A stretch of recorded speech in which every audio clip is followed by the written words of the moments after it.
Welcome to my channel. This week I'll be discussing sexual health. The term sexual health is a very broad one, and when most people hear the word sexual health, their mind just goes to sex. But I'd like you to know that sexual health is much more than the act of sex. But before we move along, let's get the definition of sexual health according to WHO. So I'll be reading out their definition, what they define sexual health to be. A state of physical, emotional, mental, and social well-being in relation to sexuality. It is not merely the absence of diseases, dysfunction, or infirmity.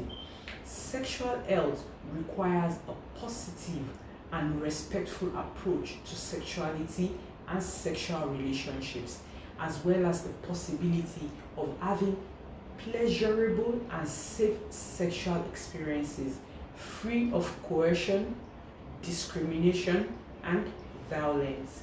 For sexual health to be attained and maintained, then the sexual rights of all persons must be respected, it must be protected, and it must be fulfilled. Sexual health is fundamental to overall health and the well-being of individuals, couples, and families, and to the social and economic development of communities and countries.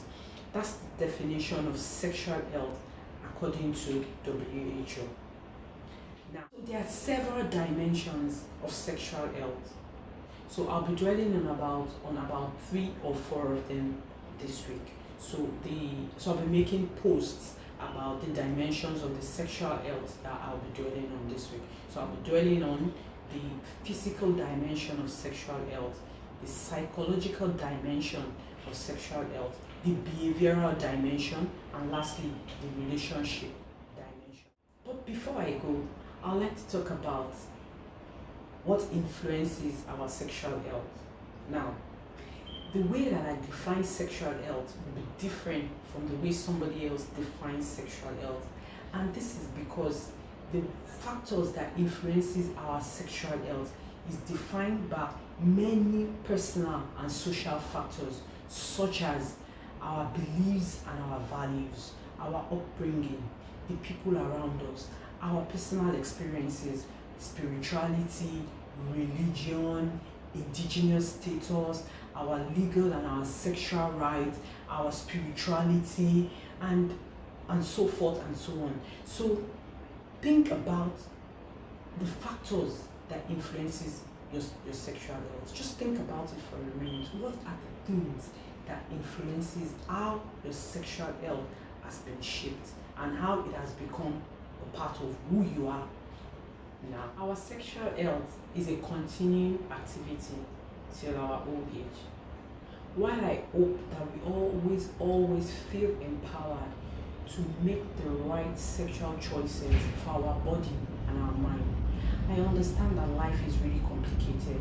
There are a lot of ups and downs, a lot of shifts and turns, a lot of twists, a lot of unpredictable things that can happen as we move along the way in life.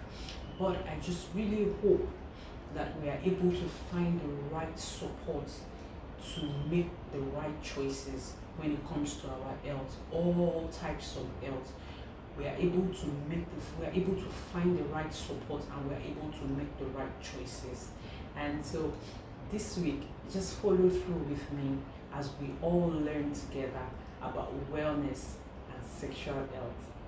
Thank you.